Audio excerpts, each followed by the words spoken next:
Athletes, iconic teams, and the discipline it took to build greatness beyond the stats, beyond the trophies, and beyond the final score.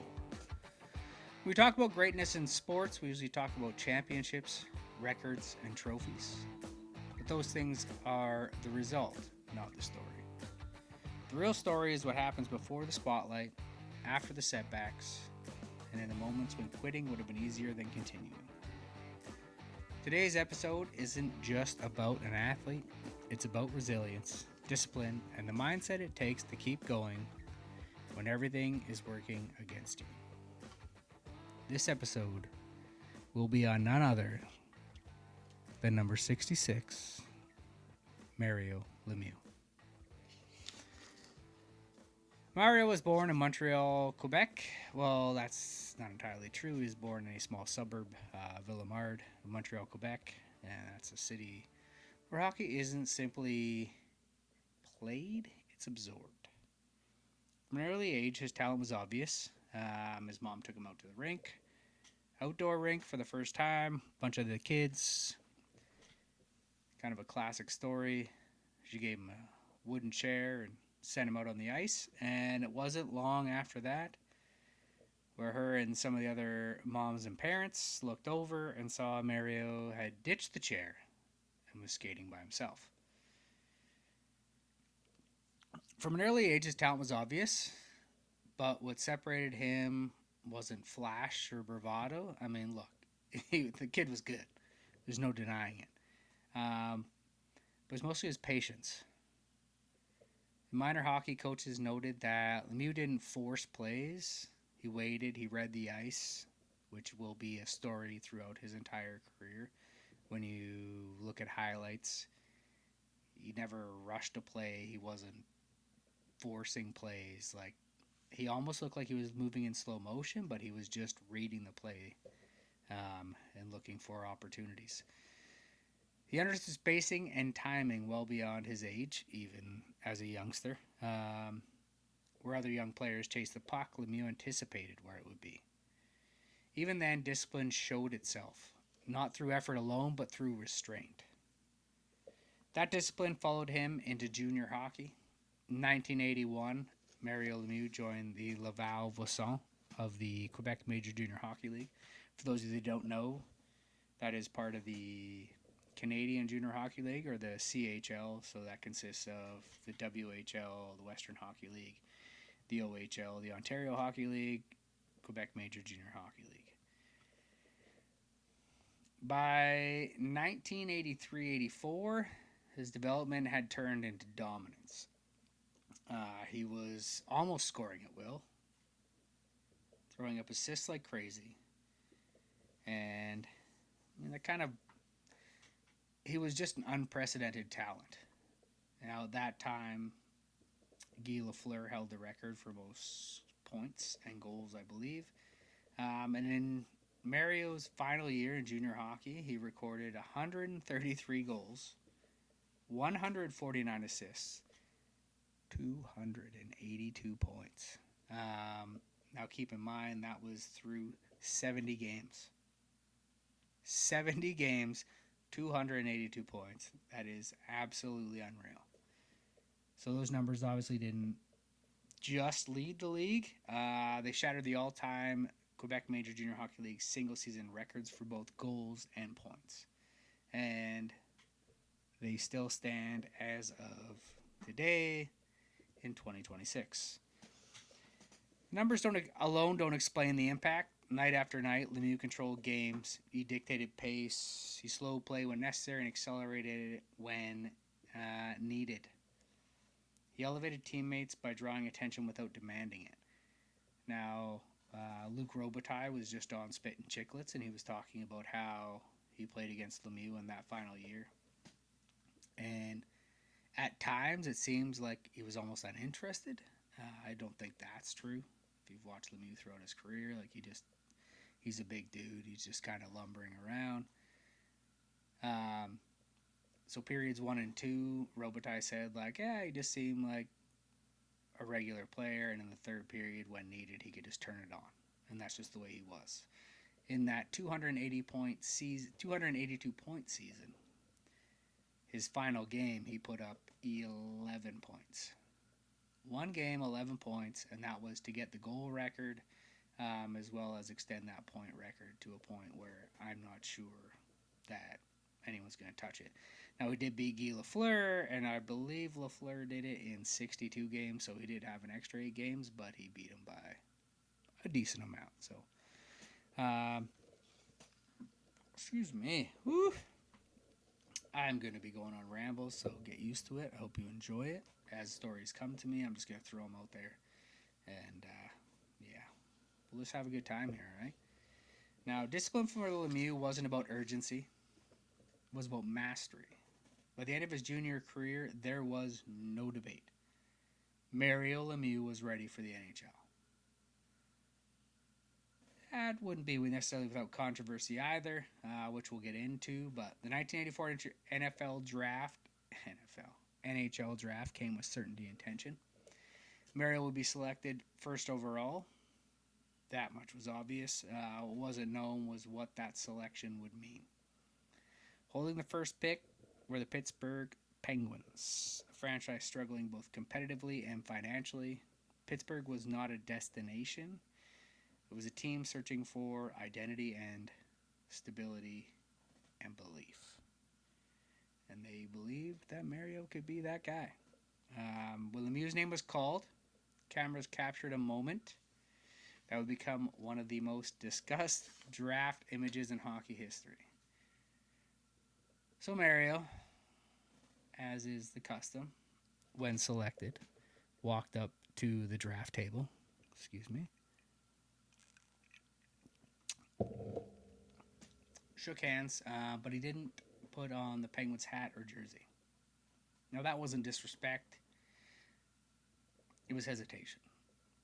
I mean, you got to appreciate that someone like Mario, who has all the patience in the world, that kind of has a tendency to evaluate everything. Even at just 18 years old, Lemieux understood the responsibility being placed on him. Team going into bankruptcy, there's a lot of weight on his shoulders. He wasn't questioning effort. He was questioning direction. He wanted to win, and he wanted to know the organization was prepared to build something serious. Later, Lemieux would explain that concern openly. Once he committed, there was no looking back. From his very first NHL shift, he scored. His first shift, his first shot, his first goal. Cinematic, really, for a guy that was heralded to be the savior of Pittsburgh. Now, there is a story, again, I'm going to go off on a little side note as I remember it, but where he went to training camp, showed up. Some of the guys on his team were kind of watching him. He got up to the bench press, and at whatever it was, 225 or whatever the standard was back then, he got under that bar and pushed as much as he could. He couldn't get the bar off the rack. And then at that point, he just stood up and walked out, maybe a little embarrassed, maybe a little bit who gives a fuck. The guy was crazy good, but as far as some of the veterans and other guys around that team, they just kind of looked at it like in a little bit of disbelief that this guy would be their savior, but they would be wrong. Uncertainty turned into responsibility for Mario, and responsibility, when met with discipline, becomes legacy. By the late 1980s and early 1990s, Mario Lemieux wasn't simply the league's best scorer. He was redefining offense. 6'4", Mario Lemieux didn't rely on speed to separate himself. He relied on leverage, patience, and vision. He slowed the game down, absorbed contact, finished in traffic, and forced defenders to react rather than attack. This mattered because of the era. It's not the one that we currently see where any little hook, any little grab is called. This was absolute anarchy out there. The NHL at the time was defined by physical punishment. Defensemen clutched, grabbed, leaned, and punished skilled players. Space was limited. Time had to be earned. And yet Lemieux thrived. He scored from areas others avoided. Obviously, based on his size, he could get in there, as opposed to a Gretzky who was behind the net. He wasn't as physical, obviously. Very, very different in size between the two players. So he created lanes where none existed. Goaltenders didn't just face shots, they faced deception. Season after season, Lemieux led the league in points per game, often by wide margins. Even when injuries limited his total games played, his efficiency never declined. This wasn't streaky scoring, it was command. Greatness at this level isn't loud, it's inevitable. Now, I believe in his years, Lemieux played 946 games approximately. I believe he missed 736 in that same time span. I'm not sure he ever played. I'm pretty sure he never played a full season. So it's almost scary to think what he could have done had he had a full season without injuries, either through his back or, as you'll hear later, after his cancer diagnosis. Great players produce.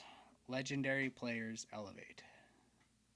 As the Penguins roster improved after Mario's first few years, Lemieux became the foundation of one of hockey's most dangerous offensive cores. On one wing was Kevin Stevens, a forward who thrived in tight areas. Stevens lived near the net, absorbed punishment, and finished rebounds. Roles that only work when space exists. Mario Lemieux created that space by drawing multiple defenders. Lemieux opened lanes for Stevens to attack the stretches of Stevens' career, not by accident, but by design. Then came Jaromir Jagr. Now, if you rearrange the letters in Jaromir's first name, it is an anagram. It spells out Mario Jr. And that's kind of exactly what the Penguins got. Young, exceptionally talented, creative, and raw. Now, obviously, he would go on to become kind of one of the greatest NHLers ever. Not just in talent, but in personality. Absolute beauty. Jagr didn't need suppression. He needed structure. Lemieux didn't dominate the puck to assert hierarchy. He trusted. He distributed. He allowed Jagr to grow into responsibility rather than forcing him into it. Together, they overwhelmed defenses in different ways. Lemieux slowed the game. Jagr attacked. Defenders couldn't commit to both without consequence. This wasn't chemistry. I mean, it kind of was. But it was leadership expressed through awareness. I mean, I think we all know Jagr's journey across the ice against the Chicago Blackhawks. Maybe you don't. I would encourage you to go check out that YouTube video. He pretty much goes through the first defense, like from the half boards through the defender's legs, toe drags, goes around, makes an incredible move, gets to the front, and buries it. Obviously, at that, there's no coincidence that Jagr's arrival with Mario, Rick Tocchet, Kevin Stevens, Ulf Samuelsson, some of those big names there that showed up. They were all there to support Lemieux, but they won back-to-back cups, and it's not real difficult to see why. Now, in 1987, Lemieux gets selected to go and play in the Canada Cup. Now, after declining through junior hockey, most particularly in his last year, where he declined to go play for Canada in the World Juniors just so he could continue his pursuit of that record that I mentioned earlier. But this time he did accept. Now, international hockey strips away comfort. Systems tighten. I mean, it's a bigger rink, but everything gets a little bit more magnified. Margins shrink. Ego gets exposed. And at the Canada Cup, Lemieux found himself surrounded by the best players in the world, including the one and only Wayne Gretzky.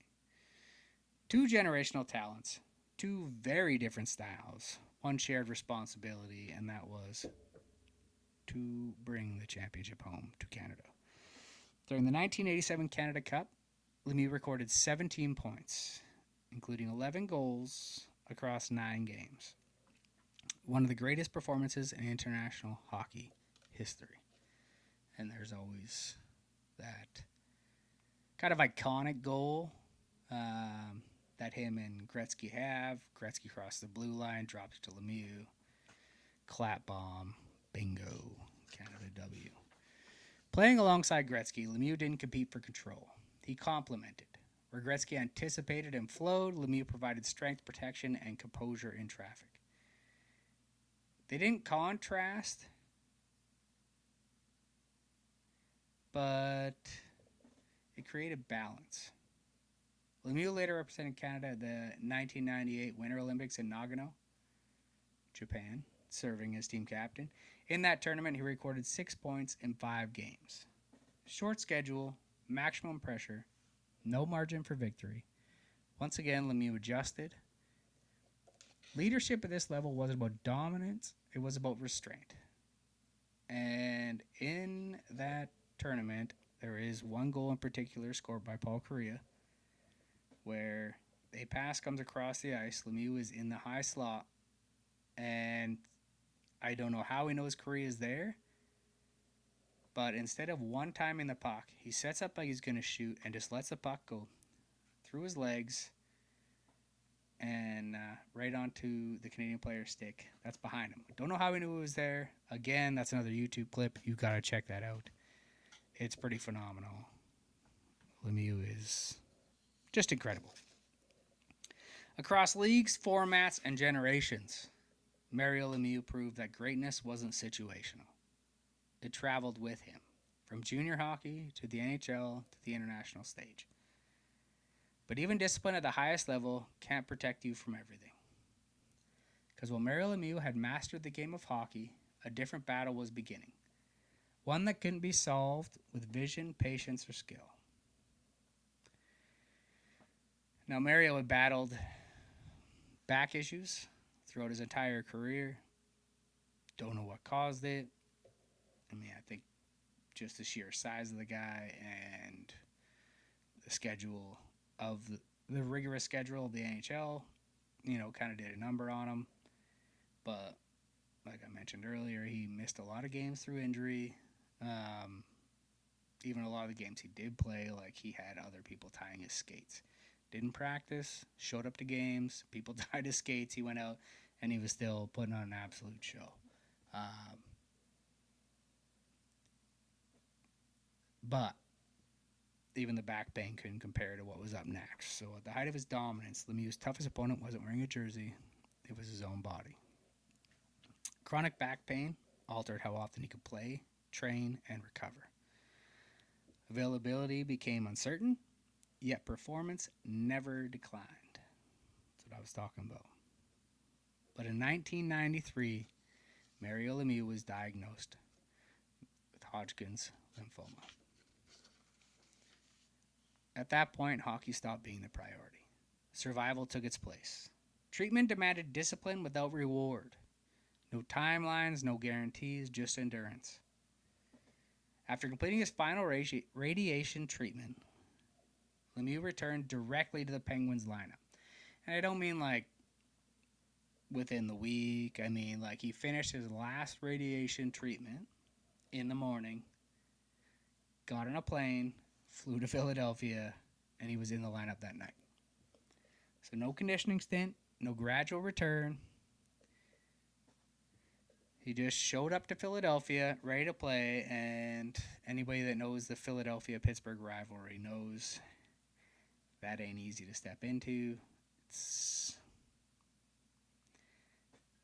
pretty epic. But on this night, when he hit the ice for warm-ups, the Philadelphia crowd stood, cheered, acknowledged everything that Mario had been through, and showed a ton of respect to an absolute legend of the game.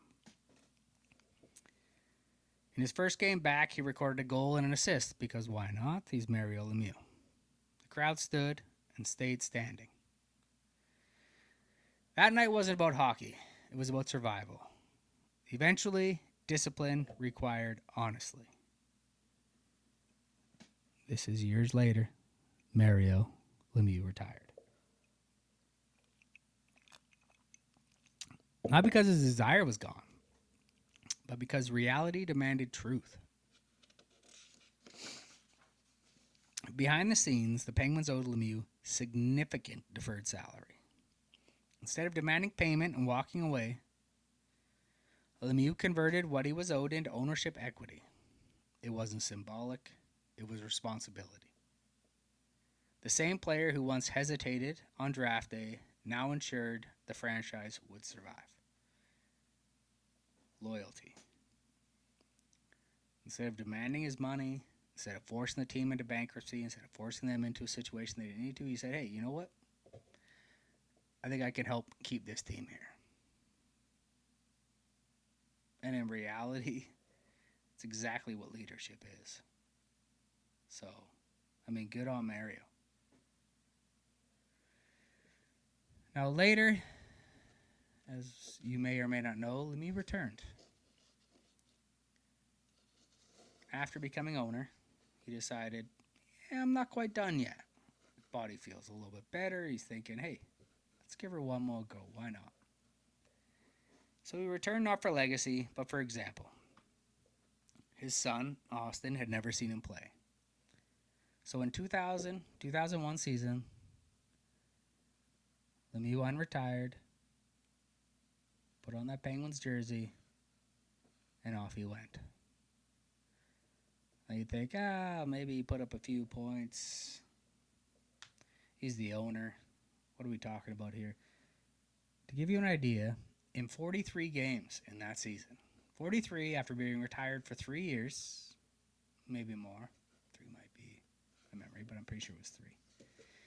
He recorded 76 points in 43 games. You're like, sure, he's feeling good. Lucky season. Oh, that chair's so creaky. Sorry, guys. But the following season, in 67 games, he puts up 91. 91 points in 67 games. Keeps the streak running. It's worth mentioning also in the very first game after retirement, or after unretiring, I should say, he had a goal and 2 assists against the Toronto Maple Leafs. In the first game back after 3 years. I think a lot of times what gets lost is just how unbelievable of a player Mario Lemieux was. Sheer talent alone. Sheer talent. Just on what he could do. You know, like lots of people talk about, he looks like he's moving slow, maybe. But you talk to anybody that played against him, you listen to stories, like this guy could move. It looked like he was moving in slow motion, but he was so fast. For a big guy, like the grace and just the long strides made it look, maybe he's not moving that fast, maybe he's not trying that hard, but when you tried to catch him, he was fucking moving, man. Loved him. He was my idol when I was younger. Anytime I seen him move, there's the one in particular I remember back in Minnesota during the 91 Stanley Cup Finals, I believe. Just an outside-inside move, puts it right through the defenseman triangle, beats him, throws a little fake shot, fake backhand, back to forehand as he goes down. I'm telling you right now, if you have not watched Mario Lemieux highlights on YouTube, you need to get there now. Search Mario Lemieux goals, Mario Lemieux highlights. Just search Mario Lemieux, and it's going to be unreal, the highlights you're going to see. So, obviously, a few years later, despite his best efforts, the body just wasn't up to it. The Penguins were going to be in good hands as they had just drafted Sidney Crosby as the number 1 overall pick. Lemieux retired for good. It was it. It was his way of just walking away from the game. I mean, with everything he'd done, he also was the first player owner in NHL history, as he was still part owner of the Pittsburgh Penguins. But in 915 games, I'll give you his totals right now. 915 games played, 690 goals, 1,033 assists for a total of 1,723 points. 1,723 points in 915 games. 2 Stanley Cups, 3 Hart trophies, 6 Art Ross trophies, 2 Conn Smythe trophies as playoff MVP, 1 Bill Masterton trophy. And even with all these trophies, probably the single craziest record, or I don't know if it's a record, it's just something he's done that nobody else has done. And I genuinely believe that it will not be beat. And that is, in one game, he scored 5 goals. And that's, not on its own, hey, that's pretty impressive. But he scored them 5 different ways. So he scored a goal, even strength, 1 shorthanded, 1 on the power play, 1 on the penalty shot, and then the final one into an empty net. I don't know if that one will be equaled even. That's pretty wild. I think the only way you could possibly beat that is if the game goes to overtime and you manage to somehow score the overtime winner too. But, the guy was phenomenal. And this perfectly shows exactly how. He was used even strength, obviously. Power play makes sense. But they had him out there killing penalties. He still comes away with a goal. Penalty shot, there's probably a little bit of luck in that to get that. And then the empty netter. But that's just one that I think will not be beaten.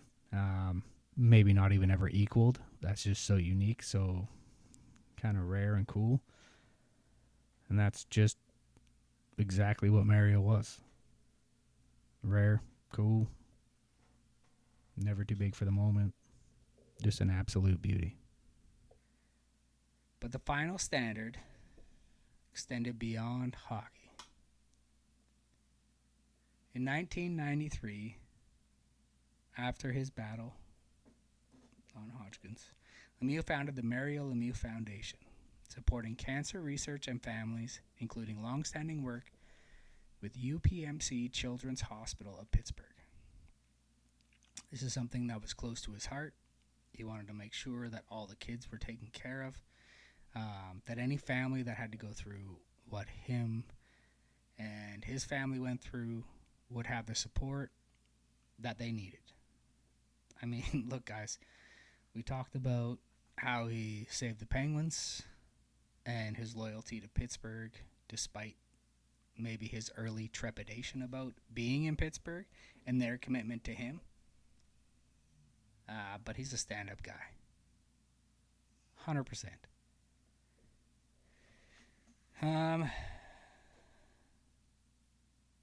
We're kind of coming to a close here. There's so much about Mario I want to keep talking about. God, he's just such an unreal player. An unreal guy. Go and check out all the work he's done with the foundation. Go again, YouTube highlights. It's going to be worth your time. Now, Mario Lemieux didn't just overcome illness, injury, and uncertainty. Okay, that's a lot of what we talked about, but he redefined leadership under pressure. Setbacks don't erase greatness, as we talked about. With all of his back injuries, with cancer treatments, with everything else, setbacks. And like the saying goes, the comeback is always greater than the setback. This setback doesn't erase greatness. It reveals it. Greatness is never accidental. Okay? It's built through discipline, resilience, and consistency. All the greatest players in any sport always have those traits. They don't give up. They push through no matter what happens. They stay positive. They keep the discipline to keep going, to keep showing up day after day after day and putting in the work. We need to put in the work. You want to be great? It doesn't have to be an athletic thing. In your job, in whatever you want outside of work. Maybe you have a passion, you have a dream. Now, we all have a habit of getting a little bit frustrated if things don't start turning or looking good right away. Don't get frustrated. Everything takes time. All these professional athletes, they didn't just fucking wake up one day and decide they're going to be great or start putting in work 2 weeks before they get drafted. It's a lifetime of effort. It's a lifetime of discipline. Keep going. You got this. And that's what this podcast is going to be about, guys. It's the discipline of greatness. What it takes to be great. So I hope you all enjoyed this first episode. I got more coming. If you want, give us a follow on Instagram, Discipline of Greatness Pod.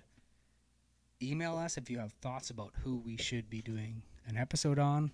You can email us at disciplineofgreatnesspodcast@gmail.com. Or leave a like. Follow us. That way you'll know when the next one's coming out. But I would encourage you, pursue greatness. Focus on discipline. And I hope to see y'all on the next episode. This has been the Discipline of Greatness More Than the Score podcast. I'm Doug. Take care, everybody.